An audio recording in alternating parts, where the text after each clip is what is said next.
And what can we expect to hear from Joe Biden this afternoon? Hey, Diane. Well, we had expected to hear from the vice president at some point this afternoon, according to his team.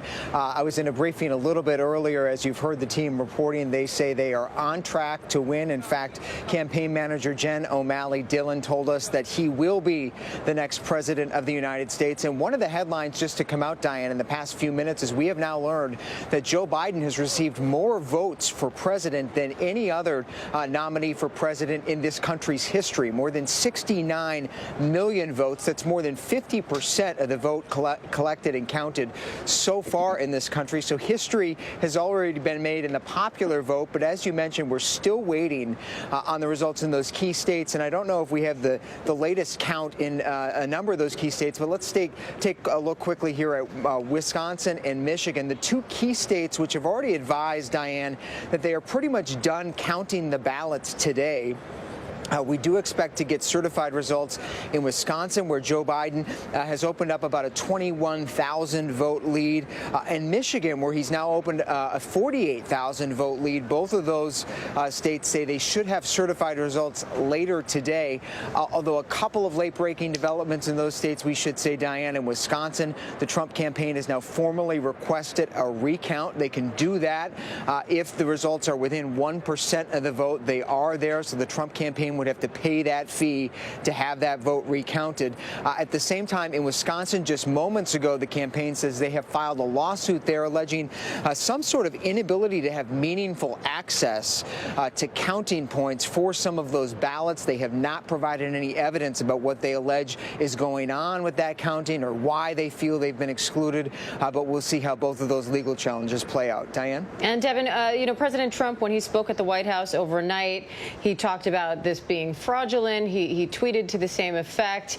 Now we're hearing, about this new lawsuit from the campaign, a few challenges coming already. He promised in that speech that he would take this all the way to the Supreme Court. What are the limits of the legal challenges here, and how do we expect the Trump team to play this? Because there's a lot of contestation already coming out, and we don't have the results of this election yet. That's right. The votes are still being counted, and the president is really sending mixed messages, Diane. On the one hand, last night, as we saw, he came out and declared himself the winner of the election. And yet right now, just a few hours ago, he's calling for a recount in Wisconsin, suggesting that he is losing there. So that's one thing. At the same time, he's also declaring that the vote counting should stop. There's no tradition or precedent in this country for that happening. He wants to freeze the results in Pennsylvania, where he's ahead right now, and in Georgia, where he's ahead. But at the same time, Diane, he wants to keep counting in Nevada and Arizona, where the Trump campaign is behind at this hour. So it's clear that the president's sort of searching for a message. But if there's one thing we know about Donald Trump is that he uses the courts, he uses bluster to try to buy himself some time. Delay tactics, especially in the legal space, have been his bread and butter over the years as a businessman. So perhaps we're starting to see that play out here. Buy some time in certification of the results with hopes that he might be able to achieve some other kind of outcome than the campaign is seeing in the tea leaves right now, Diane. And Devin, several key states are still in play right now. We saw those gray areas on the map that we just put up. Any indication of how they're looking and when we might know more?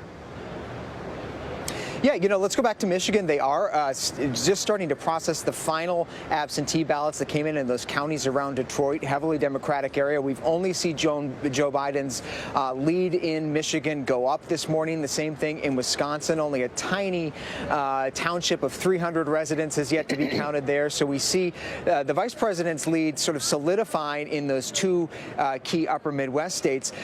Nevada is sort of a wild card here. That's traditionally a Democratic stronghold. The Biden campaign had expected to win there, Diane, but it's surprisingly close today. 8,000 vote difference in Nevada. That's a state that Joe Biden needs to win. We won't have certified results there until tomorrow. They aren't continuing to count.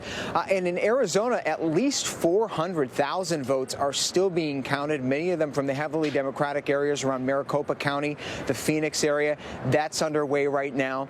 And because of a couple of hiccups yesterday, yesterday in Georgia. A few polling places had problems. One of those super centers that we reported on over the past few weeks had a burst water pipe overnight, so they had to stop counting the mail ballots there. Well, that's getting back underway in metro Atlanta at this hour. Going to be a real squeaker in Georgia, but we are still waiting, maybe later today, but certainly expected by tomorrow to have those results in Georgia. So it's still going to be a day or two, Diane, until we get a more complete picture, but I think by this afternoon, at least in those upper Midwest states, we will have a pretty good sense of who is winning there.